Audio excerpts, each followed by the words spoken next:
Hi guys! Good morning! Ito, naghahanda na naman ang aming pagluluto ngayong tanghali. Ah, nag naggawa ko ang ito yung inahanda ko, ginagawa ko ng ulam namin para ngayon, para mamaya. Maggagata ako.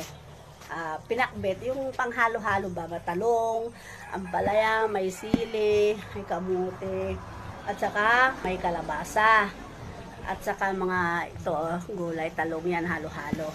Tapos, lalagyan ko ng dilis na halo para masarap, malasa. Tapos, lalagyan ko ng Coco Mama Fresh gata para sa recipe ko ngayong tanghali. Ito ang ulam namin. Hi guys! Kaya, yan, ito ang ulam natin. Ginataan naman dahil parang gusto ko talaga mag-ulam lang gata, kaya magluluto ako.